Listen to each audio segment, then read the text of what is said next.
Ladies and gentlemen, welcome once again to the Packernet Podcast. I am your host and resident panelist, as always, Ryan Schlipp. Check us out online, packernet.com. Find me on Twitter, pack_data. Well, there's really just a little bit of news that I wanted to talk about, and then the big thing, change of plans thanks to Packernet After Dark, that I want to do today is I'm going to go through all the past plays. There's only 30 of them. I say only, but, you figure that's 30 minutes if we can cover each one in a minute, which I know I won't be able to, but whatever. In my mind, it'll go fast, so don't worry about it. But I figured why not just go through all of them? Part of the complication is if we just go through ones where there's pressure, you might not get the full picture based on, what they consider a pressure or whatever. We'll just go through all of them. That'll give us a better idea of the larger question, which for me is there's sort of a three-way question in my mind between the failures. Was it the offensive line, which we know the answer is yes, but how much? 100%, 90%, 70%, whatever. Matt LaFleur or Jordan Love. And it's very simple, I say simple, but relatively simple to decipher when it's each one. If the quarterback has no time, it's the offensive line. If the quarterback has no time and nobody's open, then it's the offensive line and Matt LaFleur. If the quarterback doesn't have time and there were options, but Jordan was looking downfield or whatever else, then Matt LaFleur is exonerated. Jordan, we got to, start to think about, you got to get the ball out of your hand, et cetera, et cetera. There's also some plays where he wasn't under pressure, which the same thing would apply. But that's kind of the goal, because there's a lot of, blaming Matt LaFleur, and I haven't looked yet, so it's entirely, I think there's a good reason to believe that that's part of it.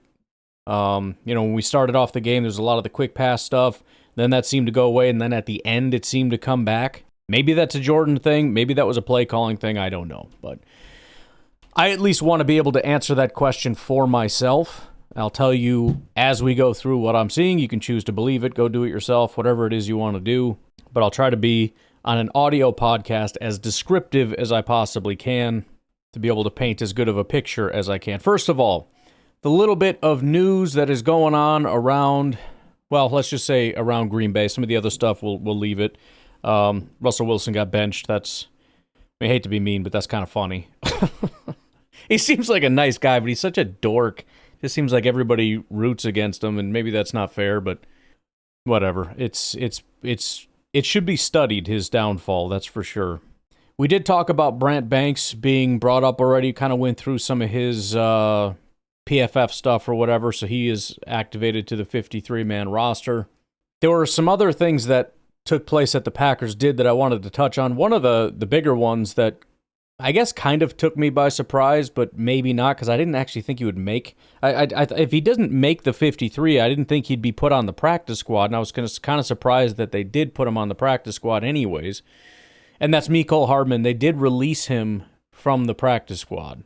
There's no real reason to dig too much into the why, I guess, but if I had to maybe speculate, the first thought could be that they just needed depth in other places, but they did sign a wide receiver. We'll get to that in a second.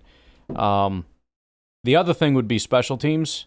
Maybe they just feel good enough about the situation that they have as far as depth and whatnot and figure, screw it, let's go find some new, younger guy that we can try to mold, et cetera, because that is kind of the default. The Packers don't want sort of the older veteran types if they don't need to. They'd rather have try to hit that, what would you call it? The rare thing. Why can't I think of the stupid something in a bottle? Bottle of something in a freaking rocket in a bottle. I don't know. Lightning. That's what it is. I don't even know if that applies here, but lightning in a bottle. Anyways. Anywho, the wide receiver that they signed is Jacoby Keaney James. Keaney James, originally picked up by the Lions. He is a UDFA 2025 undrafted free agent out of Massachusetts. He played in all 4 preseason games. He ran a total of 34 routes for the Lions through 4 games. He played in the Hall of Fame game. 2 targets, 0 receptions. He had a 51 grade, 51 receiving grade for the preseason. He did do some returning, so maybe they want to try their hand at that, mostly kick return. 3 kick returns, 73 yards, 29 yards was the longest, 24 and a half as an average. He did 1 punt return, which he muffed. So, I'm hoping that's not why he's here. But spent 5 seasons at Eastern Washington, 37 games, 61 passes, 825 yards, 4 touchdowns. He is somewhere in the range of 24, 25 years old, depending on when his birthday is, because he was born in, let's see. In 2 days, he turns 25. Spent 1 year at UMass, became the team's top receiver, 50 catches, 839 yards, 6 touchdowns. Supposedly ran a 4.37, so he's a speed guy. He is 6'1", 195, so not a ton of size, but I guess the speed and route running and all that is kind of his thing, and of course the Packers can't say no to something like that. Final move that was made is that the Green Bay Packers re-signed Lucida Smith back to the practice squad. So he's been bouncing around quite a bit. He was a 6th-round pick by the Arizona Cardinals at pick 215 in the 2022 draft. Went to the Texans, went to the Eagles, went to the Packers. Packers let him go. Went to the Patriots, went to the Steelers, went back to the Packers. And he is now signing back with the Packers for, I believe, the 4th time now. So Packers definitely like the guy. It's just a question of whether they have space for him. But actually had his first ever decent year as far as his preseason action goes. His rookie year with Arizona, he had a 38 pass blocking grade. 2023, he had a 62 pass blocking grade. 2024 with the Packers, he had a 63 pass blocking grade. 2025, this past year, it was a 78. His 3 grades were 76, 77, and 74. So as far as pass blocking goes, he did a pretty solid job across the board. His run blocking was a little bit all over the place. One was like perfectly average, one was bad, and one was good. Unfortunately, the one that he actually played a decent amount of snaps was the Week 3 game, 46 run blocking, 74 pass blocking. But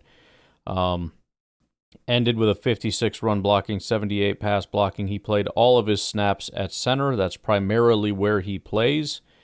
He did play a little bit of left guard in 2024. Played a little bit of right guard for Arizona in 2023 and for us for 3 snaps in 2024. Otherwise, 306 snaps at center as far as his preseason action has gone in the pros. But all right, why don't we actually just take a break right here. We'll come back and start ripping through some of these plays one at a time. We'll be right back. Quickly, injury report. Let's bring this down here so I can see a little bit better.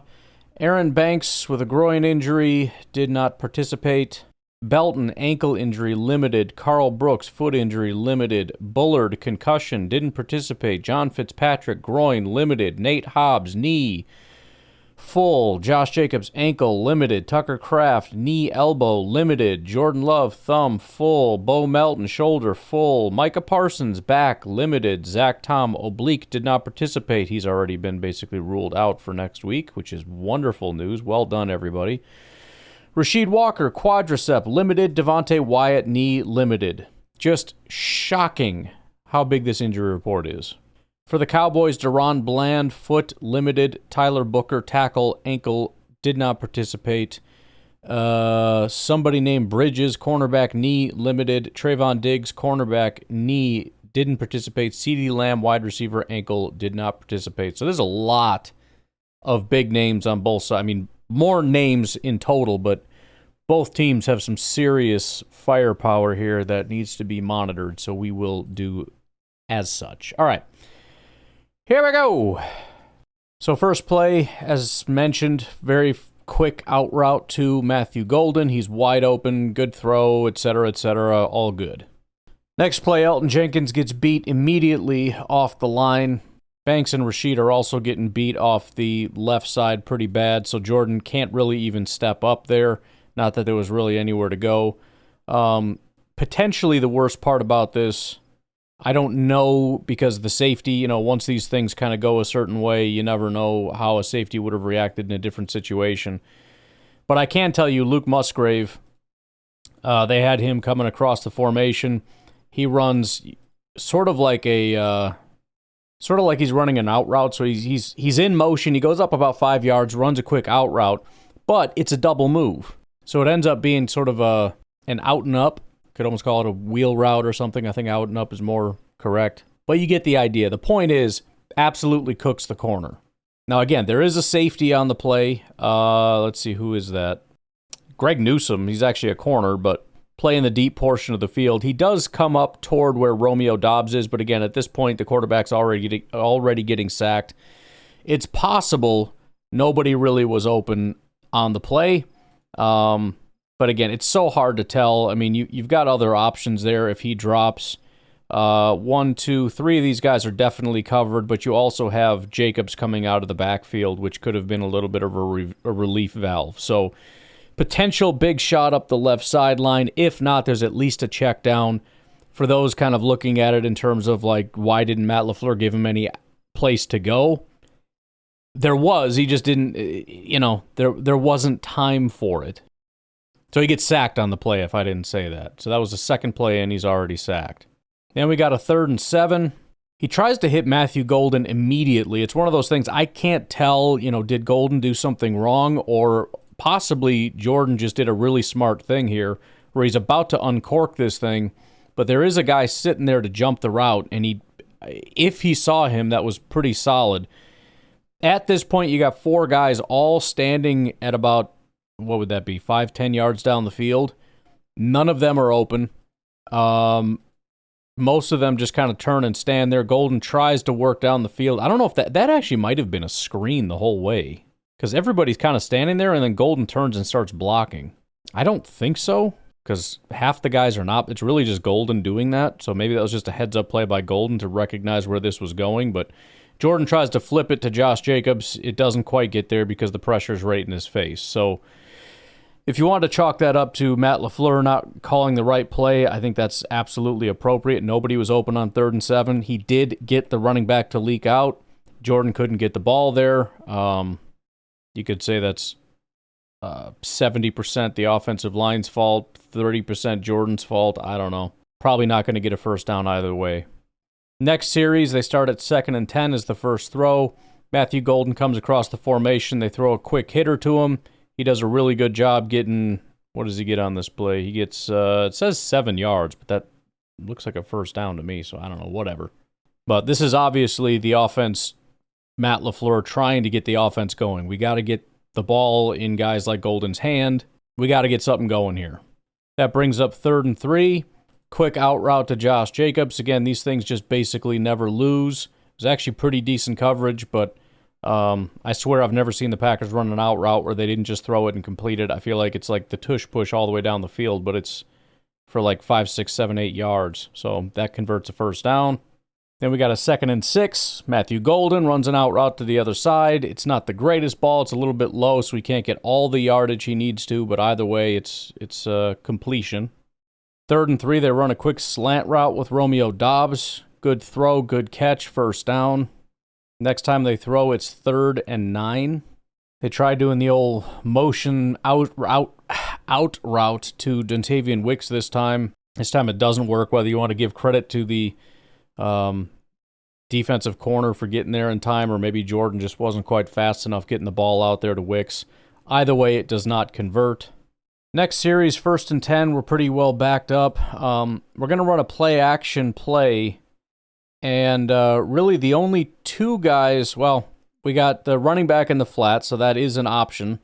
We've got the tight end kind of just running, not really running, just kind of standing there as another short option. Golden is going to kind of occupy the middle of the field. This is pretty well covered. Romeo Doubs, though, I feel like he could have thrown this.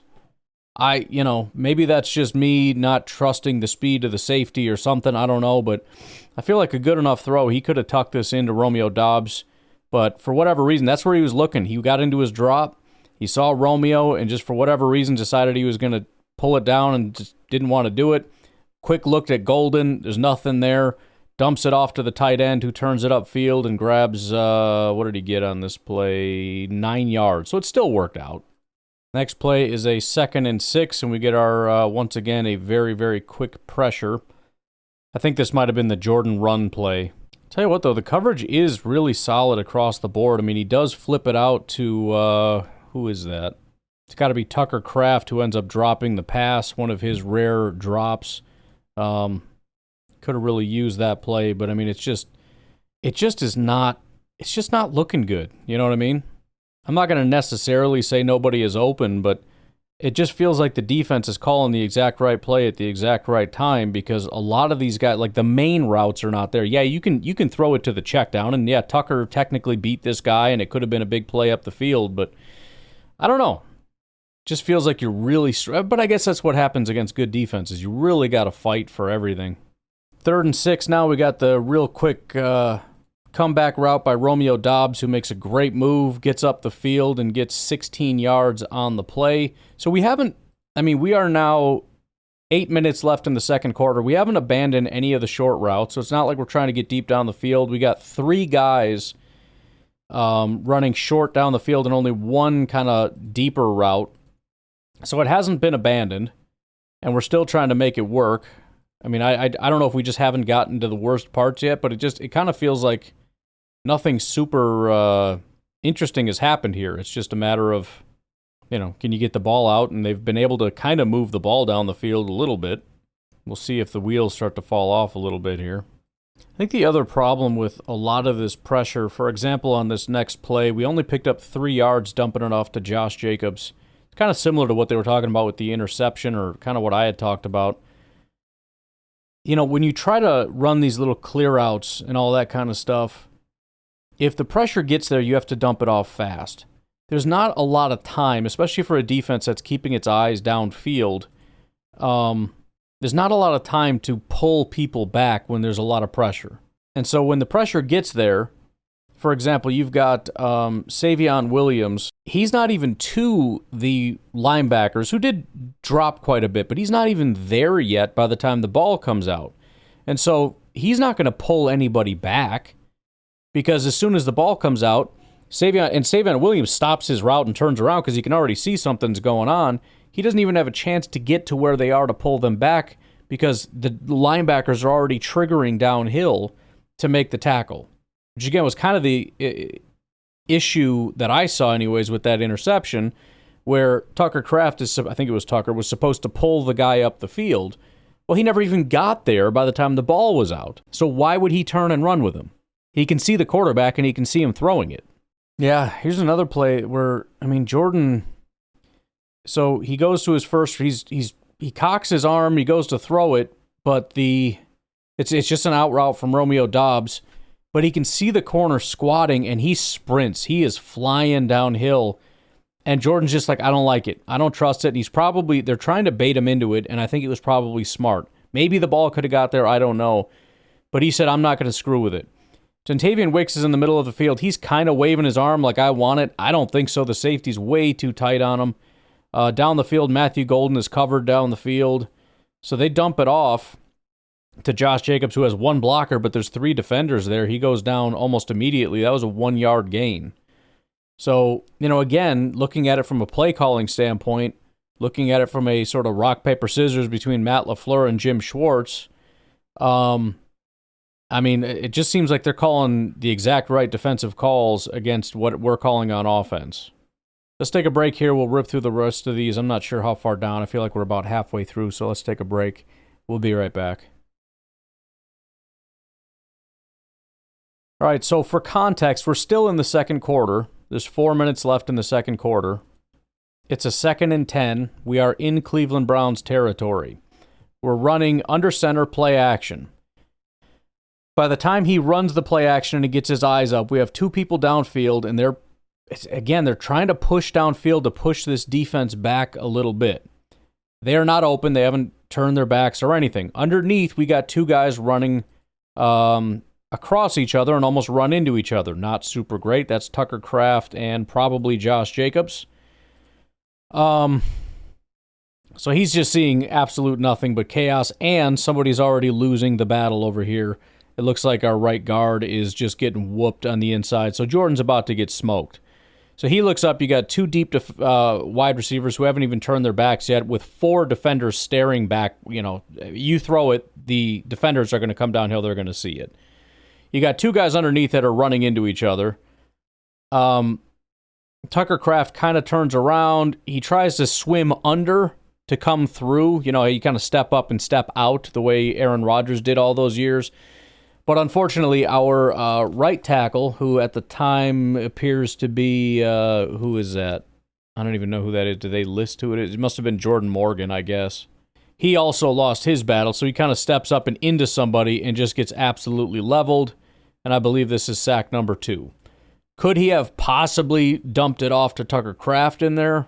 Well, if you look at the end zone view, it looks a lot worse because you see Tucker Kraft and there's a linebacker sprinting downhill. So there is really just nothing. And I think it was Emmanuel Wilson, not whatever. It doesn't matter, as the running back. So he steps up and just gets absolutely smoked. So, I mean, on this play, this is an offensive line / Matt LaFleur thing. I mean, it just is. I mean, I've seen a lot of games, and I've probably done these live review things before where I've said, and that was part of my critique of Jordan, because everyone's mad at Matt LaFleur, like, oh, there's nobody open. Yes, there is. He's not throwing it.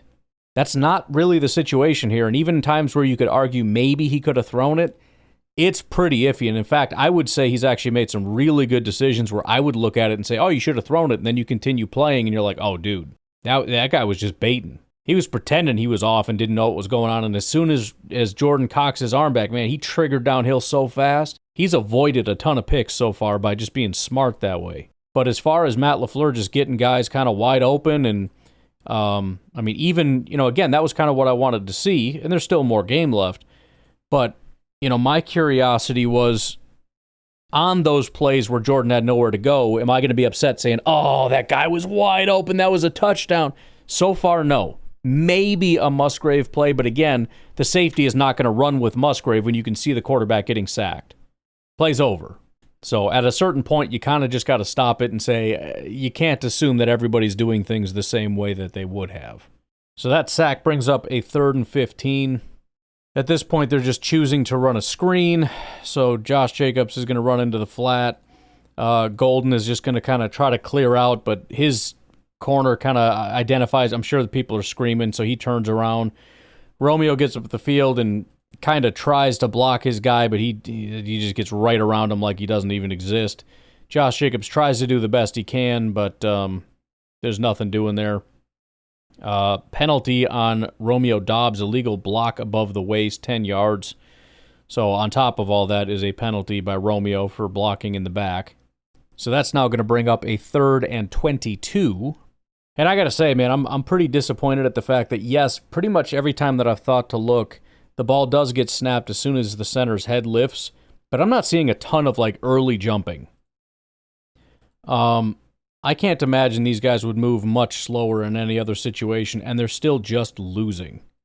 I mean, they're just straight up losing across the board. I mean, it's just awful.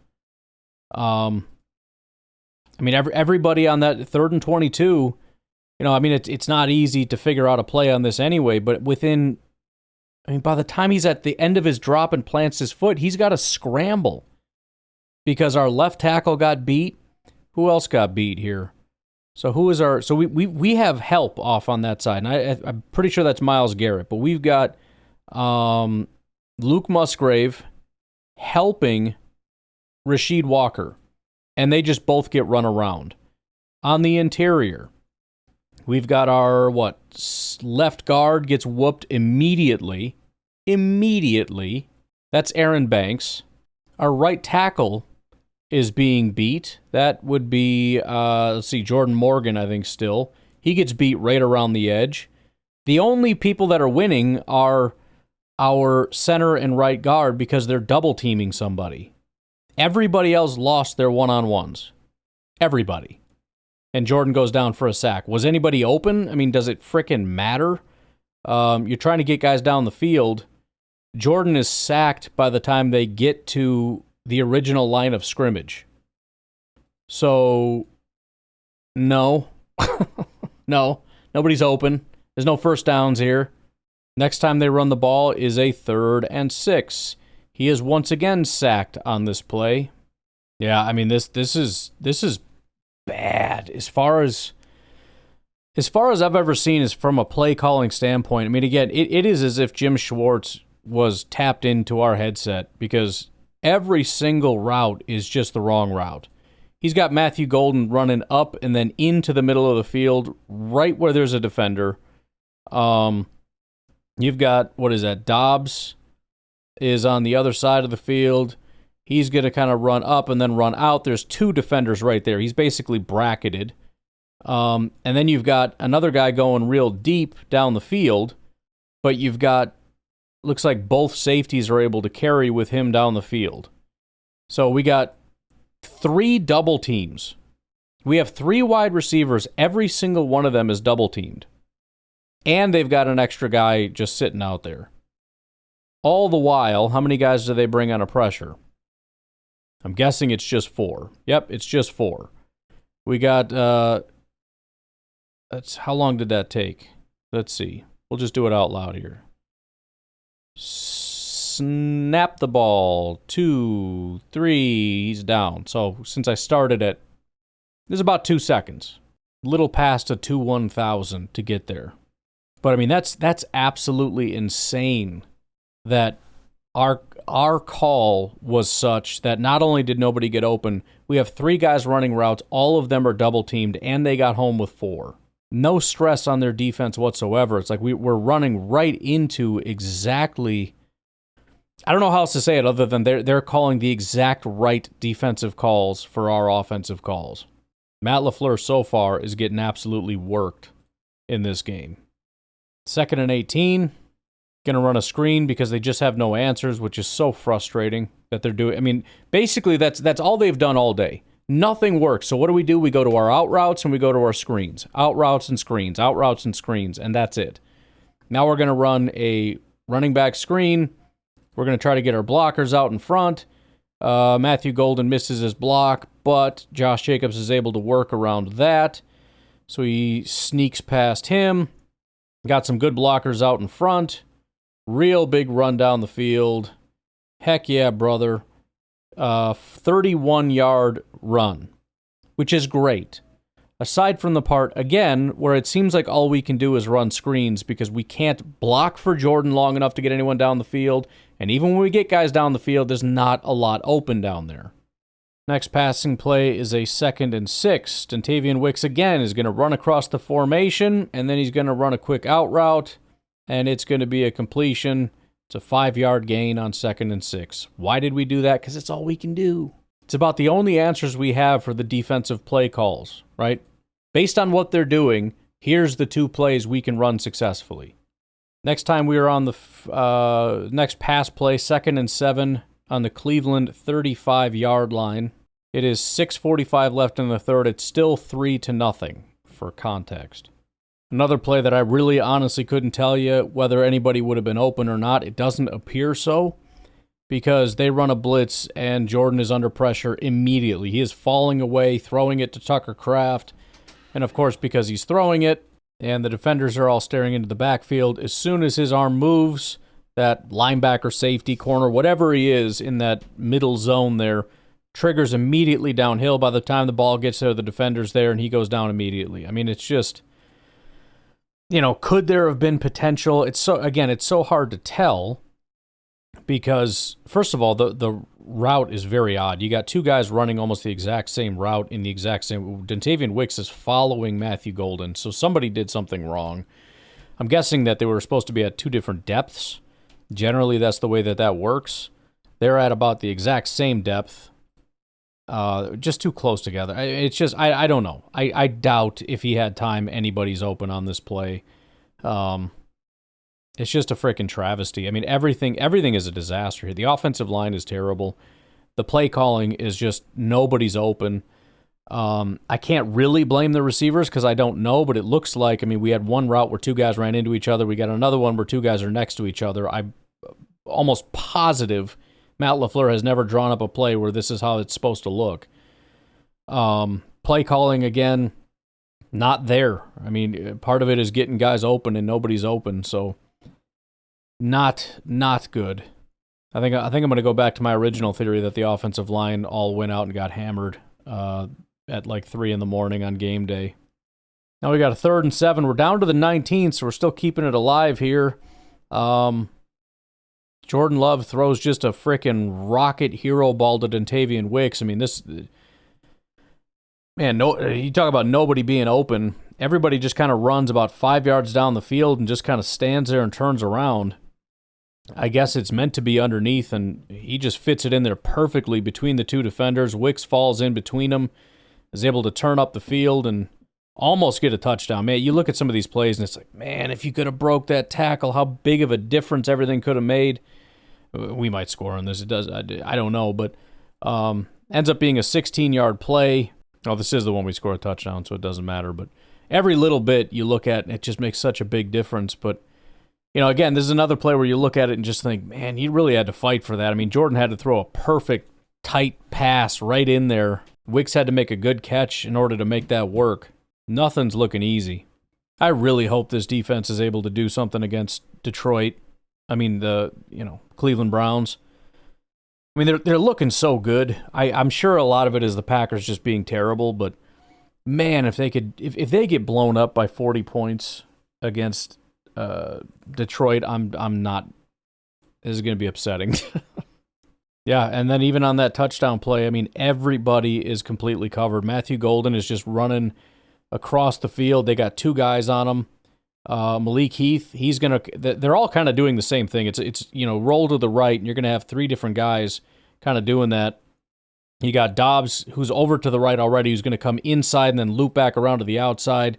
He's completely covered. It's like the corner knew what he was doing. He stayed to the outside the entire time. He never bit to go to the inside. Golden runs across. He's double covered. You got Heath on the backside. He's going to run all the way to the outside. Nobody follows him. Nobody cares. And then he hooks back around. And as soon as he hooks back around, somebody drops in his face. So nobody is open. Nobody. Fortunately, the tight end was kind of unaccounted for. Waves his hands. Jordan finds him, is able to throw it back for a touchdown. Kind of an impromptu thing that got forgotten about by the defense. But as far as the original play call, again, the defense, it's like they just knew exactly what was coming. 1 minute left in the third quarter, 10-0. Green Bay Packers, 1st and 10. Again, we're just going to set up a little screen here. That goes for 7 yards. Not much to say other than you can tell they don't feel confident in a lot of things. And LaFleur probably figures, hey, whatever we can do to dink and dunk down the field, let's just do it. Then that gets us to a 3rd and 1, and this is the first bonehead play of the day from Jordan Love, where he takes the sack that he shouldn't.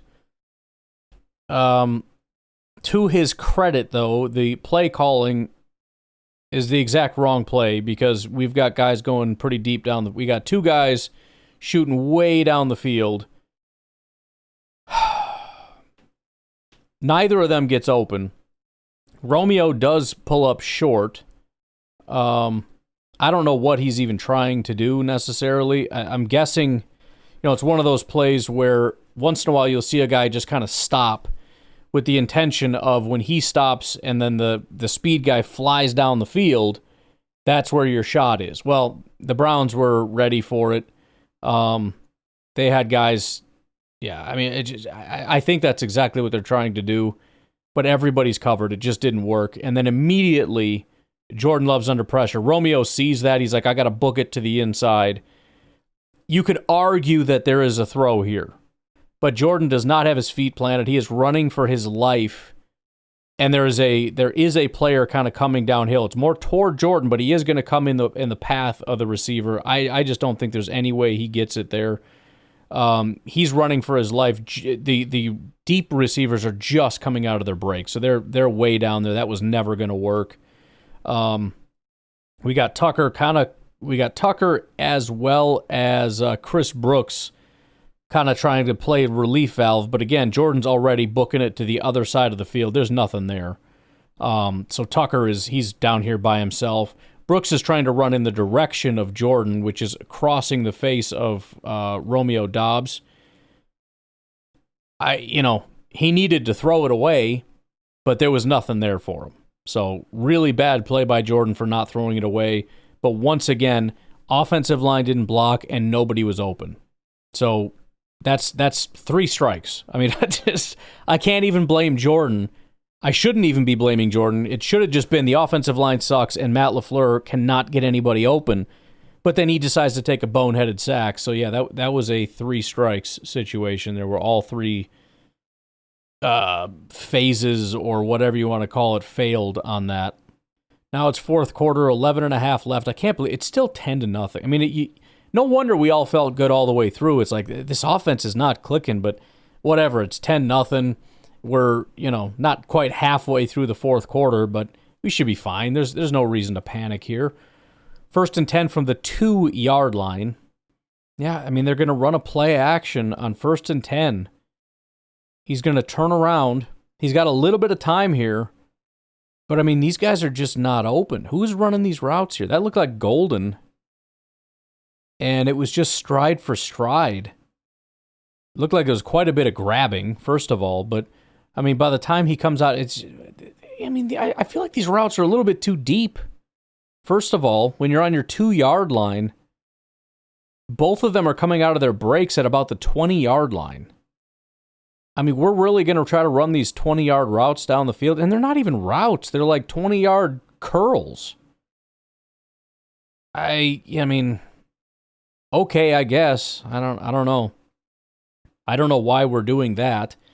Otherwise, we had Josh Jacobs as a little bit of a relief valve. That's who he ends up dumping the ball off to. And, again, you could say he's trying to use the deeper routes to get people to pull away, but these linebackers are just sitting there. Jordan overthrows Josh Jacobs. That might have been on purpose, and it probably is a good thing that it was, because if he gets caught, that might have been a safety. So just absolutely nothing there. Then we got 3rd and 8, and this is the Matthew Golden shot play. I mean, this should have been the game sealer, essentially. Like, this was not even just talking about the touchdown, but like just the breather that we get out of this one. Great play by Jordan, too. Again, there has been nothing all day. Even at the time that he throws it, it kind of looks like there's nothing, but it's one of those things you just got to be intelligent and realize, boom, at this point, that corner's kind of flat-footed, and for once, we're not having Golden run toward the middle of the field. They've got like the single high safety, or else they have 2 safeties, but they're way far to the other side. So if I throw this over to the sideline, Golden's got him beat. I mean, it's just a smart play by Jordan to recognize that I can get the ball there before any of these guys can get there. Nobody else really open. Maybe could have tried it to the other side, but again, they all kind of seemed shaded to that side anyways. But beautiful throw to Matthew Golden. Again, really upsetting that he kind of stumbles there a little bit, because I don't think anybody catches him if he's able to get his footing on this play. Great catch. I mean, as much as we want to kind of give him crap about it, I mean, this was an absolutely perfect throw, but he still kind of had to like leap and then get it guided over his shoulder and whatnot. Like, it was a pretty catch, but that freaking stumble, man, and maybe he wouldn't have got it. That safety was kind of taking a little bit of an angle. It's possible he catches him. I don't know, but either way, finally got somebody open. Jordan immediately recognizes it, throws a perfect pass. Great catch by Golden. Coulda, woulda, shoulda been a game sealer, but whatever. We got off the goal line. Feels good, right? Everything should be fine now. Man, second and 11 now on the Green Bay 37. This is the ensuing, they ran it on first down, lost a yard. He's got a little bit of time here for once. He immediately looks to his right, and I don't know if he was ever seriously going to throw it. It almost looks like he's trying to get somebody to bite, because I don't know if he was ever being super serious, but either way, kind of does a little pump fake. There's nothing there. Romeo Doubs is completely bracketed. We've got whoever this is here coming out of the backfield. He's covered immediately. And then the only other 2 guys that we have are, I don't know if that looks like Wicks up top. He's completely bracketed, and then Josh Jacobs out of the flat when we have a tight end blocking. So, again, it's kind of, if that's how you're going to play it, then this is what we're going to do. Jordan, unfortunately, airmails it, and I don't know that it would have mattered, because Tucker Kraft looked like he completely missed his block, and he would have got lit up. Not a good throw by Jordan. I'm not trying to dismiss it. Again, you could argue maybe he was just trying to throw it away, but I don't think so. Again, there's one guy to beat, so why wouldn't you give him a chance? especially with the blocker out in front. So bad throw by Jordan, bad blocking by Tucker, bad play call by LaFleur. For once, not the worst blocking, but it didn't matter. That brings up 3rd and 11 now, and we've essentially got just kind of running our bread and butter here. We got Josh Jacobs running into the flat. We got, it looks like Wicks running an out route, and we got Matthew Golden screaming down the field just on the off chance that does anything, but of course it doesn't. In fact, the frustrating thing is the corner, I'm not going to say he tried to run straight. He had so much depth that it didn't matter by the time he turned and ran. Wicks on the out route. Again, Jordan never even had a chance to really look over there. I think he was looking at Golden first to see, do I have a shot here? But he kind of recognized there was nothing there. Wicks, again, you got a corner that kind of knew it was coming, started breaking down toward Wicks as soon as he broke out, but already at this point, Jordan has already decided to throw to Josh Jacobs down here in the flat. Again, it sails over his head because he's under pressure, so that doesn't really go anywhere. Who got beat? Our right tackle? Pretty much looks like our right tackle, who was Anthony Belton at this point. Ball sails over his head, and again, I don't think it goes anywhere because you got these guys that are playing middle of the field, triggering downhill, so you got the linebacker, I think, or whatever it is, that would have just smoked him as soon as he caught it. So again, you're looking at it, it's like, there's just nothing. There's nothing. Nobody's open, and anybody, as soon as they catch it, they're just going to get lit up. Second to last pass play, which I didn't even realize, but second to last pass play is the interception here. We already talked about this one ad nauseum. The only thing that I can say that I've already said, I think I said it last night on Packer Night After Dark, is the ball is out so fast in terms of when the anticipation is. What Jordan didn't recognize, and again, I understand the idea is that the safety here, the corner, whatever, Grant Delpit, I think it is, was supposed to carry with Tucker Kraft, but Tucker Kraft isn't even to Delpit's level yet. So even if he was about to turn and run, you have to wait for that to actually happen. Dontavian Wicks hasn't even come out of his break yet. He's already throwing it. And again, the placement of the ball is such that he expected Wicks to come at a different angle, unless it's just the worst throw ever. But Wicks kind of goes more like slanty, like as a post, like up and toward the middle of the field, as opposed to just straight across the middle of the field. Whereas the ball is just, it wouldn't have even hit Wicks in the feet if the defender wasn't there.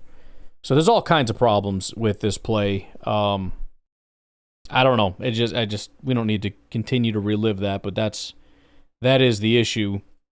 And as far as just looking anywhere else, could Jordan have gone somewhere else? We got Dobbs running his little quick stop route thing that goes nowhere. He's just stuffed. Tucker Kraft, he's kind of carrying up. Again, it's so hard to tell because you got somebody sprinting down to make an interception, so I don't think there would have been anything there for him. He was covered. Dontavian Wicks, exact same thing. He's coming across. He's covered and would have been covered by Delpit. And then on the other side of the field, he was pressed up pretty good. The ball is already intercepted by the time he comes out of his break, so who knows what could have happened. But it doesn't look like anybody was about to be open on that freaking play. And then the final passing play here, we got 1st and 10, play action pass. He's going to dump it off to Tucker Kraft, gets us down the field and right into striking distance into field goal range. So, and again, what is it? It's a little like screen pass. Tucker Kraft is just going to run off, I think here, let's see, yep, release into the flat. You know, it's not really a screen, I guess, but he's going to block and release into the flat. I mean, it's the same thing we ran all day. It just went for a pretty big play this time because they kind of brought some extra pressure, and it got us down into field goal range, which should have won us the game, but then it gets blocked. You know the whole rest of the freaking story. But, I mean, this was a disaster. And Matt LaFleur is going to need to have some answers for whatever the Browns did, because I guarantee you Dallas is looking at that saying, okay, that's all we have to do is run that exact same defensive play call every single time and they can't beat it. That's all we got to do. And they're just going to run screens all day and try to beat us with that. They got to have answers for this. This was awful. And yes, I do come away with the impression that Matt LaFleur got whooped. I was hoping to not see that. I was hoping to see guys open all day long. It's kind of hard, again, when there's not a lot of time, but that was my hope. Guys are going to be wide open. No big deal. We just got to get a better offensive line. But that's not the case. Really not a lot of guys open at all. Now, does the offensive line situation change things a little bit in terms of what kind of play calls you're calling? Or, some of these, if they had longer developing routes, could have eventually got open? I don't know. But pretty discouraging to go through that and not really feel like at any point, man, if Jordan just had some time, or if Jordan had made a different decision. I mean, the only good thing I can say about this is you look at that pick, and it's pretty disappointing, but I feel like Jordan played this situation about as well as you possibly could, outside of the sack and the pick, obviously. But there were a lot of opportunities for other interceptions. He made good decisions to not throw them. This is not like what you saw with Joe Flacco on the other side, where there's guys wide open down the field.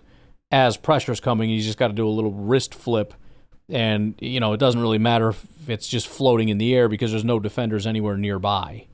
Everybody was extremely tightly covered the entire game. So, whatever, man. I think this one just goes straight in the trash. I'm not gonna let this dictate a single thing in my mind. We got to see what they do and how they respond against Dallas, and that'll help us understand what the heck kind of a football team we're dealing with here. But anyways, I'm going to get out of here. You all have a good rest of your day. I'll talk to you later. Bye-bye. LaFleur in the building tonight. But something ain't right. They call you the genius with the master plan. X's and O's flowing from your hand. Jordan Love throwing rockets in the air. But Sunday in Cleveland, man, what happened there? Tell me what happened.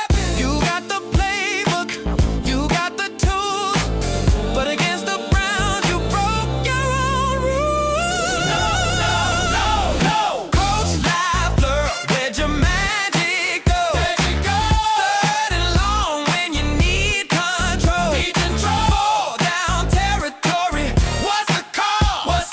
Even genius minds can sometimes fall. Shaboom.